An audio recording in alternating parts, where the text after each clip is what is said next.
प्यारे साथियों, आप लोगों की परीक्षा का एक कड़कड़ाती सर्दी में गर्म वातावरण एक पड़ाव लिया।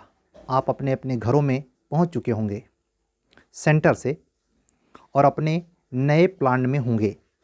मन ऊहापोह में होगा कि जिस हिसाब से पेपर हुआ है, क्या वह साक्षात्कार के लिए ठीक है, या आपकी आत्मा ये भी कह रही होगी कि फला पेपर कुछ अपेक्षा से बेहतर हुआ, फला पेपर कुछ अपेक्षा से बेहतर नहीं हुआ।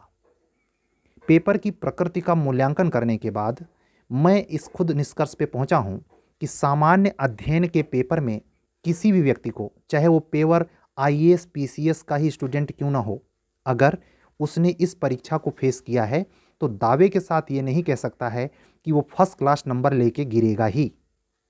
ऐसे में सामान्य रूप से जो पारंपरिक प्रश्न पत्र आते थे, खास करके 2018 एपीओ के पहले, 2002, 2006 स्पेशल, 2006 जनरल, 2007 स्पेशल, 2007 जनरल, 2011, 2015, इन सारे एपीओ के पेपर में ये देखा जाता था कि वास्तव में इतिहास, भूगोल, अर्थव्यवस्था और अंतर्राष्ट्रीय संबंध पर केंद्रित प्रश्न आवश्यक रूप से होते थे।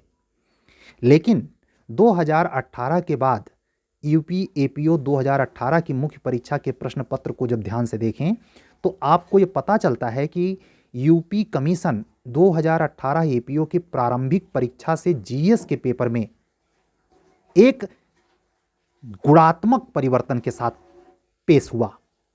अगर उस पर बच्चों ने अमल किया, जिन बच्चों ने उसको गंभीरता से लिया, उसी गंभीरता के अनुक्रम में हमने लगभग 50 क्लास जीएस के अकॉर्डिंग, जो केवल 4 उन महत्वपूर्ण प्रश्नों पर केंद्रित थीं जो लांग में आते हैं, जो 200 शब्द में लिखने होते हैं और जिन पर प्रायः 5 नंबर कमीशन प्रदत्त करता है।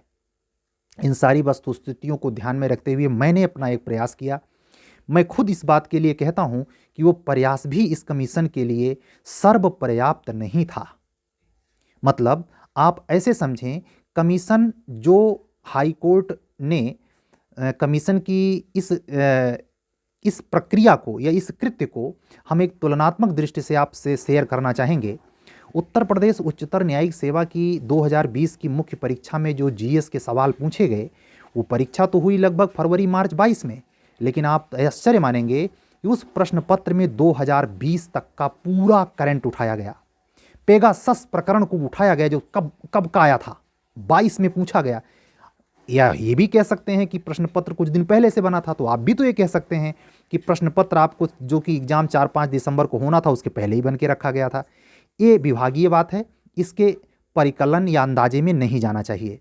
हमारा उद्देश्य सार्वभौमिक और इतना स्पष्ट होना चाहिए जिसे हमें अंतिम रूप से अपने कृत्य को कार्यान्वित करने में कोई असुविधा ना हो, कोई अन्यमनस्कता हो। कहने का अर्थ है, अगर हम मुख्य परीक्षा में प्रश्न पत्र हल करने जा रहे हैं तो हमें इस प्रकार की अन्यमनस्कता ना हो, ओ प्रभु केवल 4 महीने का करंट आए तो मेरा बेड़ा पार होए, ओ प्रभु केवल साल भर का आए तो मेरा बेड़ा पार हुए।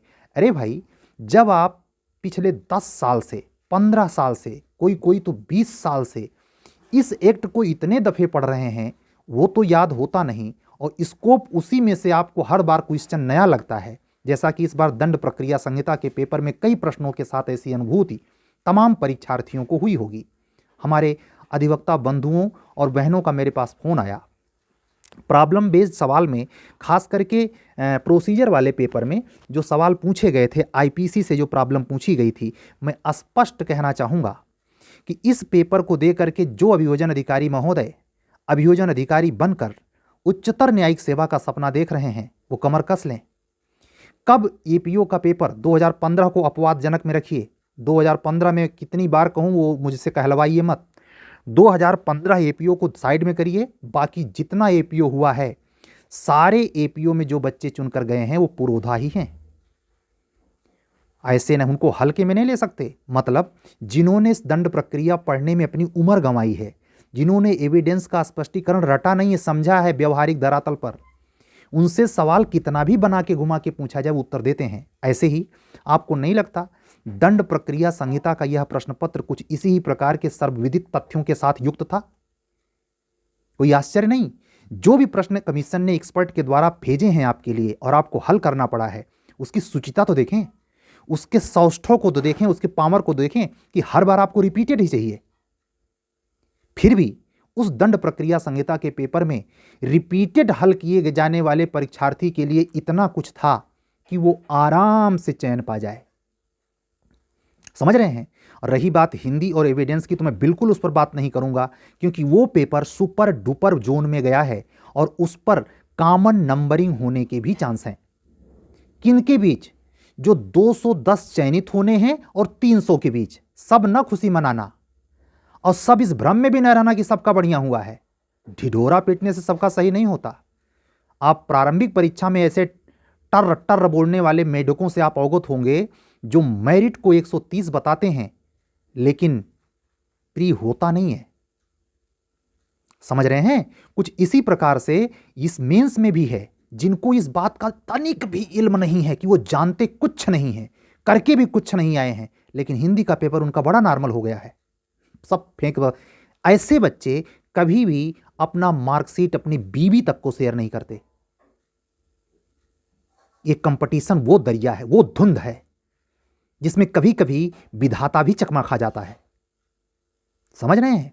तो मैं आपको बात आज करने वाला हूं संभावित कट ऑफ पर, जो इस परिप्रेक्ष्य में जो प्रश्न पत्र हैं, खास करके सामान्य ज्ञान वाला प्रश्न पत्र और दंड प्रक्रिया संहिता वाला प्रश्न पत्र, दो पेपर पर नंबर में और न प्रश्न पत्र के प्रकृति में न पूछने में किसी को कोई शिकायत नहीं है।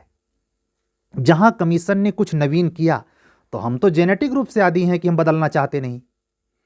हमको अरबों साल से उसी रास्ते पर चलने में मजा आता है। कोई भी कितनी भी ताकतवर जागरूक नई चीज हो, हम पहला काम करेंगे उसका विरोध। यहां भी यही होता है। हम उस ढर्रे पे अभी नहीं पहुंच पाए हैं। मैं आपको बताऊं, ये जो 210 बच्चे इंटरव्यू देने जाएंगे, इसमें से भी कम से कम 30% ऐसे बच्चे जाएंगे 210 में। चयन केवल 69 का होना है, लेकिन 210 में कम से कम 30% 210 का 30% ऐसे कैंडिडेट जाएंगे जो बिल्कुल रूढ़िवादी सोच के होंगे। रूढ़िवादी सोच कहने का मतलब, जिनको ये बिल्कुल फर्क नहीं आता कि ये क्या पूछा है जीएस में, कोई परिवर्तन भी हुआ उनको आभास नहीं होता। अब सोचेंगे तो ये फिर एंट्री कैसे? हां, ऐसे प्राणी एविडेंस और सीआरपीसी के पेपर और हिंदी के पेपर में इतना नंबर लाएंगे जिसको आप यकीन नहीं कर सकते। आधुनिकता होती रहे, तबेला बजता रहे, घंट घरियारी ना बजे, गिरजाघर में चर्च की जो मन कहे सो हो, कोई फर्क नहीं पड़ता, ये एपीओ बनेंगे। तो उस 30% को छोड़कर मैं अब आगे की बात बोलने वाला हूं।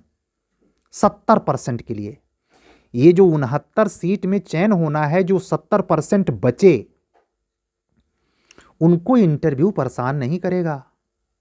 क्यों? सवाल हमसे पूछिए, क्यों नहीं परेशान करेगा? इसलिए नहीं करेगा क्योंकि वो सामान्य ज्ञान के इसी आपके महाबप्पा पे परवा में 60 से 70 नंबर तक लेंगे। नहीं सिलेक्शन पाने के बाद उनकी मार्कशीट खुलवा के दिखवा लेना। वो इंद्रलोक के आदमी नहीं है, उनमें शक्तिमान वाली एनर्जी नहीं घुस गई है। क्या किए हैं? इसी 2018 एपीओ के मेंस के पेपर को उन्होंने आईएएस और पीसीएस के पेपर को टक्कर समझते हुए तैयारी की है। जब आप प्राचीन इतिहास में मौर्य वंश पढ़ रहे थे मेंस के लिए, प्री की बात नहीं कर रहा, तब वो ग्लोबलाइजेशन से लेकर और एकदम अद्यतन घटती घटनाएं जो प्रौद्योगिकी के क्षेत्र में, चिकित्सा प्रौद्योगिकी के क्षेत्र में, इकोलॉजी के क्षेत्र में, इनोवेशन के क्षेत्र में, नवाचार के क्षेत्र में घट रही हैं, बारीकी से पढ़ रहे थे और सनद रहे। वो जब आप यूपीजे का प्री पढ़ रहे हैं, क्या इंटरनेशनल लॉ में संगठन कौन कहां है, कौन कौने वर्ष में है, उस समैया पर मैं आज की बात कह रहा हूं।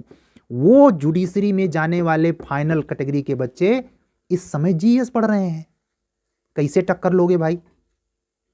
लेकिन हां, मार्केट में चर्चा किसकी होगी? मार्केट में चर्चा हमेशा फटीचरों की होती है, फटीचर बातों की होती है। ये कॉमन रूप से तैर जाता है तेजी से, क्योंकि इसको प्रसारित करने वाले समूह भी ज्यादा होते हैं। मतलब चर्चा है, अरे यार जीएसवा इतना टाइट पूछ लिए रहा, पता नहीं कहाँ से पूछत है, प्रक्रिया विधिवा ऐसा पूछ लिए रहा कि रे दादा क्वेश्चन ऐसा मन तो मतलब इतना नंबर पाए थे और आए मने कहाँ से। अरे यार कुछ माइंड तार्किक हुआ है भी कि नहीं? तो कमीशन स्पष्ट कर चुका है, केवल हम 69 लेंगे, 70 नहीं, 69 उसे मिल जाएंगे। आपको संतोष भी हो जाएगा कि आप प्री मेन इंटरव्यू दिए। अभी आ रहा हूं कट ऑफ पर 5 मिनट में, लेकिन इतना अगर बकर बकर नहीं करूंगा तो आप हमारे ऊपर चढ़ बैठोगे। खोपड़ा तो है सबके पास, एक से एक धुरंधर माइंड है। मैं ये जो कुछ कट ऑफ के संदर्भ में बोलूंगा ये दावा नहीं है, ये तार्किकता मात्र है। इसको अंतिम सत्य कदापि न माना जाए। बहनों से खास करके अपील है, नहीं बेहोश हो जाएं आप सुनकर। सामने आपके वैकेंसी है, ट्राई करिए। और ये जो बोल रहा हूं इस पर ध्यान दीजिए कि जीएस काहे नहीं तैयार है, क्या करते हैं और दीजिए। एमपी एडीपीओ भी देना है, छत्तीसगढ़ भी देना है, कूद के साला अंडमान में अगर हिंदी माध्यम में हो तो वहां भी चले जाएंगे आप, जाइए, कौन रोक रहा है। सीट इतनी नहीं आएगी, ध्यान रखना। यूपी जुडिशरी की अगली वैकेंसी 3 साल बाद, 2 साल बाद, 4 साल बाद जब भी आएगी इतनी नहीं आएगी। हां, यूपी एपीओ के बारे में चाहे 2 साल बाद आए, चमत्कार घट जाए कोई इसी साल दोबारा आए तो वो जरूर 100 का आंकड़ा पार कर सकती है, वहां लैकुना है। लेकिन उसके हम मुंगेरी लाल के सपने में आपको हम नहीं धकेलना चाहेंगे बिल्कुल, क्योंकि जब जुडिशरी सामने गड़क रही है। अब बात करते हैं कट ऑफ की, जिसका आप बड़े बेसब्री से इंतजार कर रहे हैं। हमारी बातें सुनिए नहीं दे रही होगी, जो कि जरूरी सोया थे सुनना, ना सुनिए। अगला खेती तैयार कर रहे हैं आप, हमारा कुछ नहीं जाता। हम तो वैसे हाथ छाड़ के चले, वो जो कहते हैं ना मोदी जी कि झोला लेके निकल पड़ेंगे, मजाक बनाया जाता उसका भी। अरे पहले अपन सिलेक्शन कराई ले। मैंने कहा ना कि जो सिलेक्शन नहीं पाया वही वो पीड़ा जानता है काहे नहीं पाया, कम से कम उसकी सुन तो लीजिए, हो सकता है आपका हो जाए भाई। बाद में हमको बल भर अपना उल्टा पुल्टा कह लीजिएगा, कौन रोक रहा है हमारे पीछे कि टोपी लगा के आता है बड़ा बहुत बोलता है।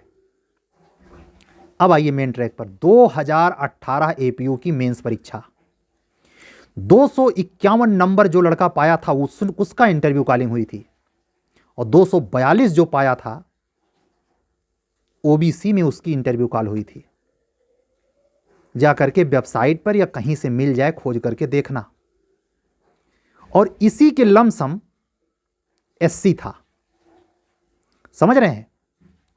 तो हमें आंकड़ा इसी के आधार पे कसना है, क्योंकि पेपर इसी को मॉनिटर कर रहा है। पेपर ट्रेडिशनल तो बिल्कुल ना है, इसलिए हिंदी और एविडेंस के पेपर के बेहतर होने के बावजूद मेरिट में 17 के अकॉर्डिंग सीटें 17 दूनी 34, 17 तिया 51, 17 चौके 68, यानी 4 गुना अधिक सीट है।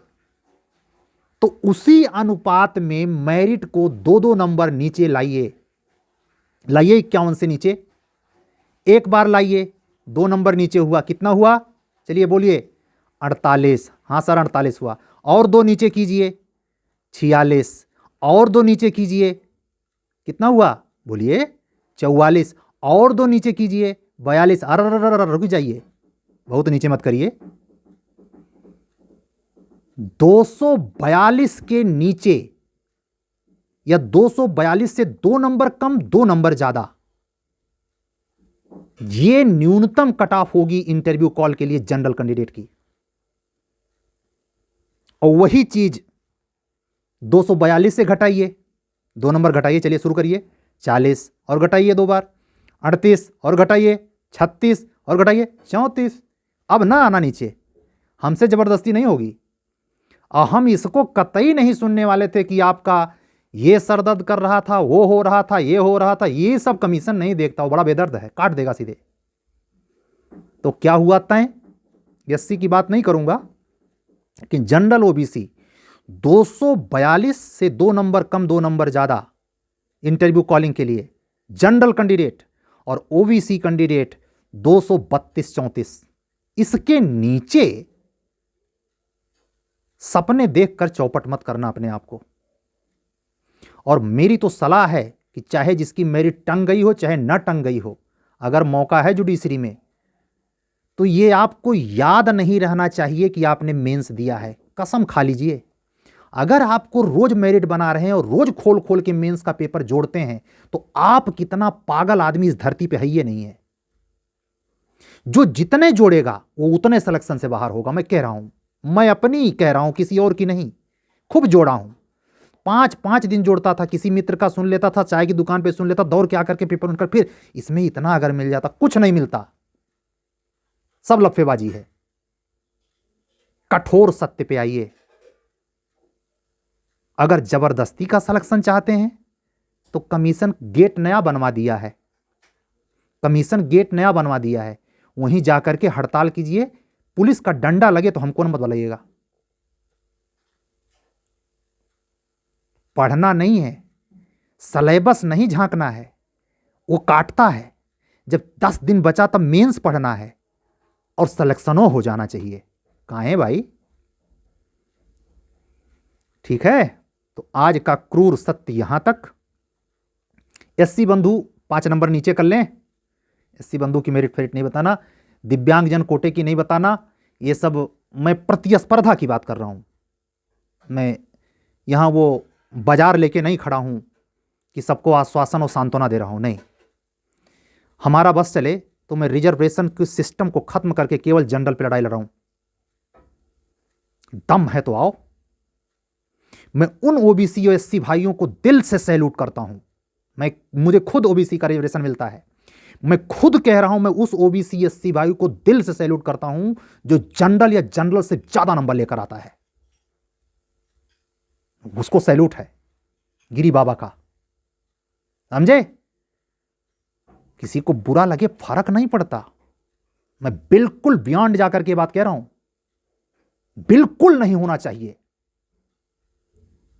और कम से कम जुडिशरी में तो सख्ती से नहीं होना चाहिए। कचड़ा साला 6-6 लाख का केस अटा पड़ा है, वकील अपने ढंग घुमाए जा रहा है, न्यायाधीश वैसे पहुंच गए हैं, चौपटा नाश। ठीक है, चलिए कल फिर दूसरे लाइव में देख पाएंगे, नहीं वीडियो बहुत लंबा हो जाएगा। और पास्को की आज तीसरी 1 घंटे की क्लास थी, पूरी हो गई है। वो हमारे से जुड़ने वाले बच्चों को जो जीएस का 9 एक्ट पढ़ना चाहते हैं, ठंडे दिमाग से भी 2-3 दिन का मौका है। जो एपीओ का मेंस देखें, सोच विचार लीजिए।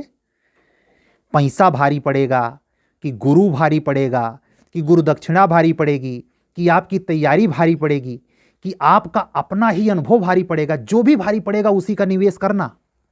ठीक है, जय राम जी की। अगर जुड़ना है तो नंबर गिरी बाबा का इधर 7705090393। ठीक है, सत्यमेव जयते। शुभ रात्रि, जय हिंद।